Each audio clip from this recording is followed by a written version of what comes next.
अस्सलाम वालेकुम स्टूडेंट्स। आज हम स्टार्ट करते हैं पीएमसी के टॉपिक का लास्ट सेक्शन।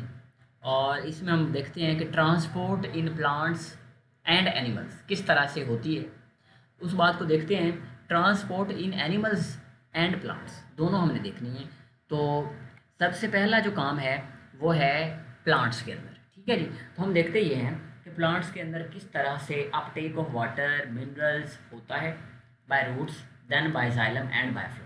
इसके बारे में डिफरेंट थेरीज हैं, डिफरेंट मैकेनिज्म्स हैं, किस तरह से होती है एक्चुअल में। तो processes involved in absorption by roots. ठीक हो गया जी।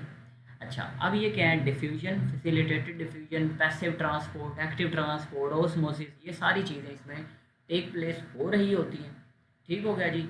हम देखते हैं कि डिफ्यूजन क्या होती है, व्हाट इज़ डिफ्यूजन। एक्चुअल में ना सिंपल सी बात ये होती है कि हाई कंसंट्रेशन वाले एरिया से लो कंसंट्रेशन वाले एरिया की तरफ जाना, that is called the diffusion. High to low, ये वाली बात याद रखनी है। फैसिलिटेटेड डिफ्यूजन क्या होती है जी? ये ऐसी होती है, जाना हमने हाई टू लो ही कंसंट्रेशन ग्रेडियंट है, but with the help of membrane में से गुजरना है ना, तो with the help of different channels लगे हुए होते हैं, डिफरेंट कैरियर प्रोटीन्स होती हैं, उनके थ्रू जाना किसी चीज़ का हाई टू लो, उसको हम क्या कहते हैं? Facilitated diffusion. ठीक हो गया। या हम कहते हैं इसको सेल मीडिएटेड डिफ्यूजन कह सकते हैं। पैसिव ट्रांसपोर्ट के अंदर क्या आती है? पैसिव का मतलब होता है without use of energy. Actual में ये डिफ्यूजन वगैरह फैसिलिटेटेड डिफ्यूजन सारी पैसिव ही तो हैं। ओस्मोसिस भी पैसिव ही है। एक्टिव ट्रांसपोर्ट में एटीपी का यूज़ होता है और ये होता है पंप के ज़रिए। इसको हम मोस्ट कॉमनली जो हम देखते हैं पंप होते हैं, जिस तरह सोडियम पोटेशियम पंप है, डिफरेंट और भी पंप्स होते हैं। ओस्मोसिस क्या होता है? ये स्पेशलाइज हो जाती है वाटर के लिए। हम कहते हैं जी कि जो वाटर है ना, वाटर का सेमी परमिएबल मेम्ब्रेन में से गुजर के हाई टू लो वाले एरिया की तरफ जाना, दैट इज कॉल्ड ऑस्मोसिस। अच्छा जी, अब हम देखते हैं uptake of water by roots के। रूट्स के अंदर किस तरह से पानी जाता है सॉइल से।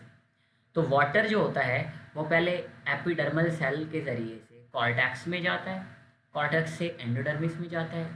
ये वाली बातें याद रखनी है। पहले एपिडर्मिस है तो एपिडर्मिस की सेल्स हैं, देन कॉर्टेक्स, कॉर्टेक्स के बाद एंडोडर्मिस। ये बहुत ही इंपॉर्टेंट है, ये बहुत दफ़ा पूछा हुआ उसने, यहाँ से बहुत सवाल आते हैं। पेरीसाइकिल और देन जाइलम के अंदर जाता है। तो ये वाली चीज़ें होती हैं कि किस तरह से वो सॉइल से लेके रूट्स तक जर्नी करता है, हॉरिजॉन्टल जर्नी, और फिर उसके बाद वो जाइलम में ऊपर जाता है और देन वो जिस भी पार्ट को चाहिए उसको दे दिया जाता है। या फिर फोटोसिंथेसिस करवानी है लीव्स ने तो उधर जहाँ जहाँ भी इसकी ज़रूरत है तो वहाँ पे यूज़ होगा। जो नेक्स्ट हैं that are the three pathways, कि जब हॉरिजॉन्टल मूव कर रहा होता है सॉइल से रूट के अंदर, तो तब कौन कौन से पाथ को फॉलो किए जाते हैं। ठीक है। तो सबसे पहला पाथ आता है हमारे पास एपोप्लास्टिक पाथ। एपोप्लास्टिक पाथवे का मतलब एडजेसेंट सेल वॉल के ज़रिए से पाथवे होता है, यानी कि cell wall to cell wall movement होती है। और इसके अंदर क्या होती हैं जी, ये वाली बात याद रखनी है आपने कि एंडोडर्मिस में ये वाला पाथ इसकी बस बस हो जाती है। कैस्पेरियन स्ट्रिप्स प्रेजेंट होती हैं, जिसकी वजह से हम कहते हैं कैस्पेरियस स्ट्रिप्स की प्रेजेंस की वजह से ये वाला पाथवे एंडोडर्मिस में इनसिग्निफिकेंट हो जाता है। और सबसे इम्पॉर्टेंट पाथवे यही होता है, लेकिन ये वाला पाथवे जो होता है ना, ये एंडोडर्मिस में फ्लॉप हो गया। नेक्स्ट पाथवे सिम्प्लास्ट पाथवे, और ये प्लाज्मोडेल्मेटा, यानी कि साइटोप्लाज्म टू साइटोप्लाज्म कैसे वाटर ने मूव करके जाना है या सॉल्ट्स ने मूव करके जाना है, तो उसमें सिम्प्लास्ट पाथवे आता है। देन हमारे पास आ जाता है वैक्यूलर पाथवे, और ये नेग्लिजिबल इंपॉर्टेंस रखता है। वैक्यूल टू वैक्यूल मूवमेंट होती है और प्रेशर वाटर मूवमेंट भी इसी वजह से होती है। नेक्स्ट हम देख लेते हैं जी, यहाँ पे आप डायग्राम के ज़रिए देखें, cell wall to cell wall movement, that is apoplastic pathway. Cytoplasm to cytoplasm movement, यहाँ पे प्रोजेक्शन है ना, आपको नज़र आ रही है projection. Cytoplasm to cytoplasm, that is symplast pathway. ठीक हो गया। और ये जो होता है इसको हम कहते हैं कि that is a vacuolar pathway, vacuole to vacuole, vacuole to vacuole. A stands for apoplastic pathway, B stand for symplastic pathway and C stand for vacuolar pathway. तो एसेंट ऑफ सैप अब हम देख लेते हैं। पहले अब हॉरिजॉन्टल रूट के अंदर आ गया, अब ये कैसे जाइलम के ऊपर जाएगा ये हम देखते हैं। वाटर प्लस मिनरल्स दोनों ही होते हैं, इकट्ठे ही होते हैं। इसके बारे में डिफरेंट थेरीज हैं। तो सबसे पहली थेरी जो है वो है cohesion tension theory, by Dixon. Dixon ने प्रपोज की थी।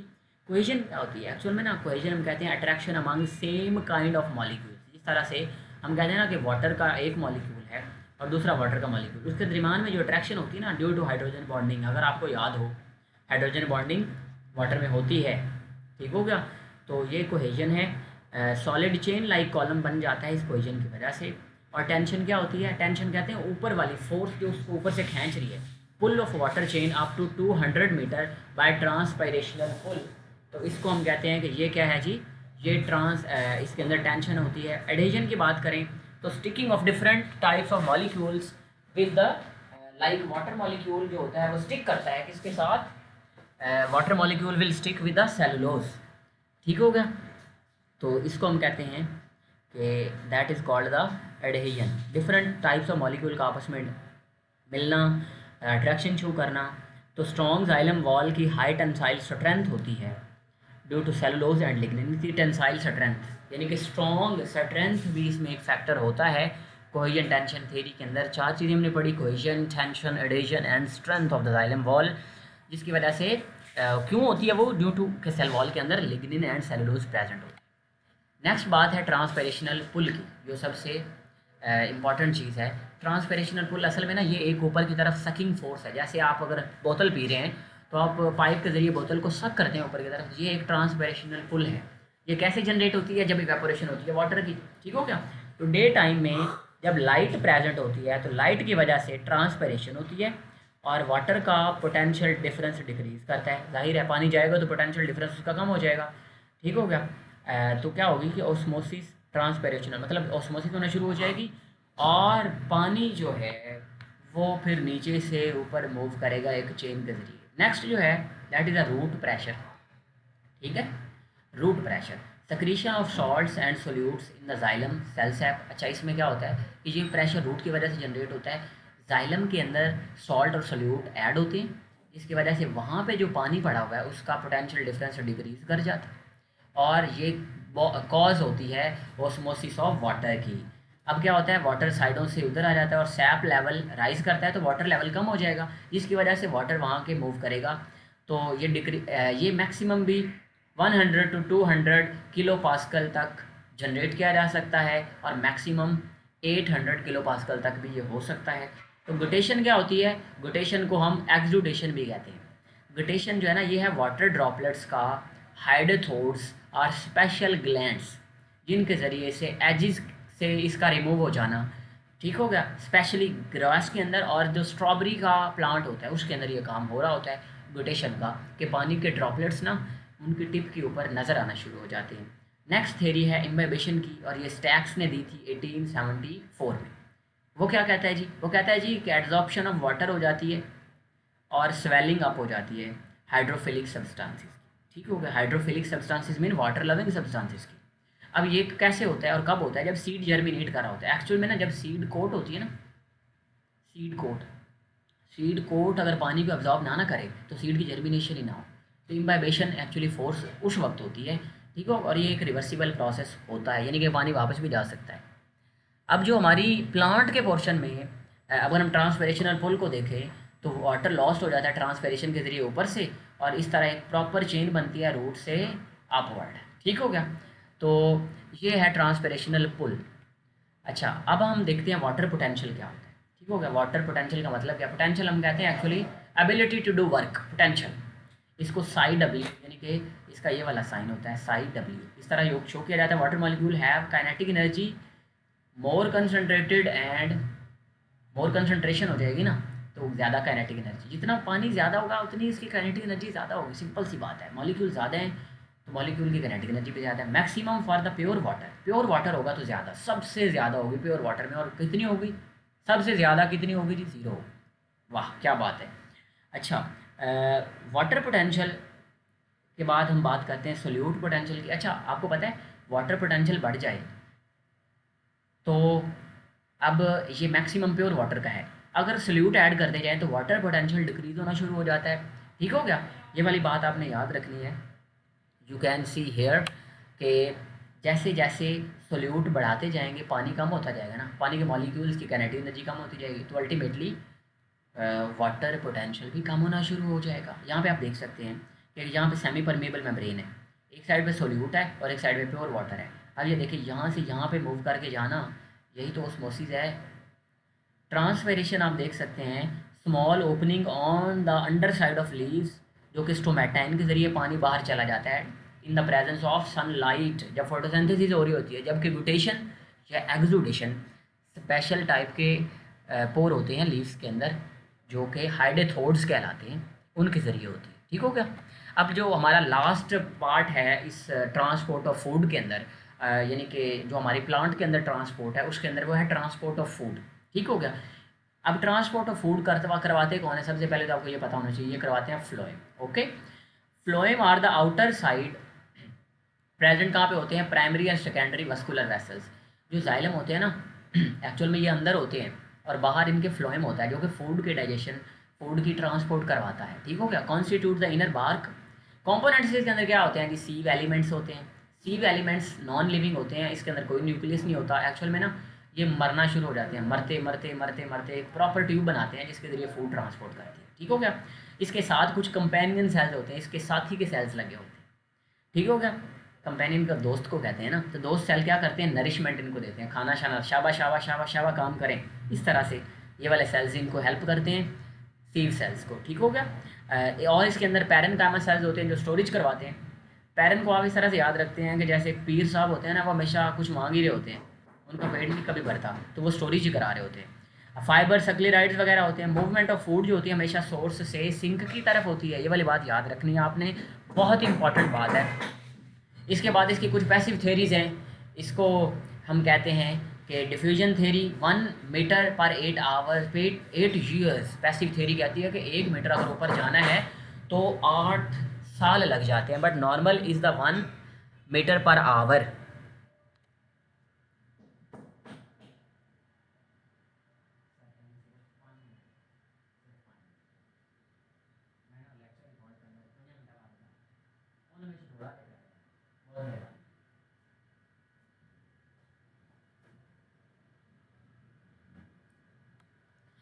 तो नॉर्मल जो होती है वो होती है 1 मीटर पर आवर, यानी कि होनी चाहिए 1 मीटर, 1 घंटे में 1 मीटर तक जाना चाहिए। लेकिन पैसिव थ्योरी कहती है नहीं जी, 1 मीटर 8 ईयर्स लग जाएं, तो ठीक हो गया, तो ये रिजेक्ट होगी। अब एक ही बात बची, एक ही थ्योरी बची जिसको प्रेशर फ्लो थ्योरी कहते हैं, और ये अर्नस्ट मंच ने दी थी। Osmotically generated pressure between source and sinks causes the food movement, ये बात है प्रेशर थ्योरी की। और ये प्रेशर थ्योरी ये बात हमें बताती है कि क्या होता है एक्चुअल में, कि osmotically generated pressure between the source and the sink ये कॉज करवाता है फूड की मूवमेंट की। ओके हो गया। अच्छा, अब यहाँ पे देखें, आपको सारा कुछ एक्सप्लेन हो जाएगा। सबसे पहला काम क्या होता है कि वाटर एब्जॉर्प्शन होती है from nearby cells, increasing hydrostatic pressure in the mesophyll cells. तो मेसोफिल सेल के अंदर जैसे ही खाना शाना बन रहा है तो पानी यहाँ पे ज़्यादा आना शुरू हो जाता है। यहाँ पे पानी ज़्यादा होने की वजह से क्या होता है, यहाँ पे पानी तो ज़्यादा होता है, लेकिन यहाँ पे पानी की एब्जॉर्प्शन होती है दूसरे सेल से, हाइड्रोस्टैटिक प्रेशर बढ़ जाता है। ठीक हो गया। अब phloem loading transfer of organic food from the mesophyll cell to the sieve tube. ठीक हो, मेसोफिल सेल से अब ये सीव ट्यूब के अंदर फूड जो होना है वो जाना शुरू हो जाएगा। ठीक हो गया। कैसे जाएगा, अब हम इस चीज़ को देख लेते हैं। तो कंपेनियन सेल एक्चुअल में हेल्प कर रहे होते हैं कि कंपेनियन यहाँ से ना, ये वाली बात याद रखेंगे, यहाँ से यहाँ मूवमेंट होती है एक्टिव, इस तरह यहाँ से यहाँ भी एक्टिव मूवमेंट होती है। ठीक है, यहाँ से यहाँ, सॉरी, यहाँ से यहाँ और यहाँ से यहाँ, यहाँ एक्टिव मूवमेंट होती है। यानी कि कंपेनियन सेल से सीव ट्यूब में जाना भी एक्टिव ट्रांसपोर्ट के ज़रिए होता है, और सीव ट्यूब से कंपेनियन सेल में जाना भी एक्टिव ट्रांसपोर्ट के ज़रिए होता है। ठीक हो गया। इसके बाद सारी ही होती है वो पैसिव थेरीज ही होती है, मतलब आप कह सकते हैं कि पैसिव मूवमेंट होती है एक्चुअल में। ठीक हो गया। अब क्या होता है, जब यहाँ से पानी एब्जॉर्ब हो गया, खाना मूव करके आ रहा है एक्टिवली, ये सीव ट्यूब के अंदर आ गया है। अब water enters from xylem to the sieve elements by osmosis. अब जाइलम से पानी इधर आना शुरू हो जाता है। ठीक हो गया। पानी आएगा तो इसका प्रेशर यहाँ पे बढ़ जाएगा, इधर कम हो जाएगा, तो पानी की वजह से इसकी मूवमेंट इधर से इधर होना शुरू हो जाएगी। ठीक है। Hydrostatic pressure difference drives the solute movement from sieve tube to the sink. Okay. अच्छा, नेक्स्ट पार्ट जो होता है that is called the phloem unloading. जब फ्लोएम ये अनलोडिंग होती है तो ये एक्टिव ट्रांसपोर्ट है। ठीक है। Transfers of organic food from sieve tube to sink, अब उधर जाना शुरू हो जाएगा।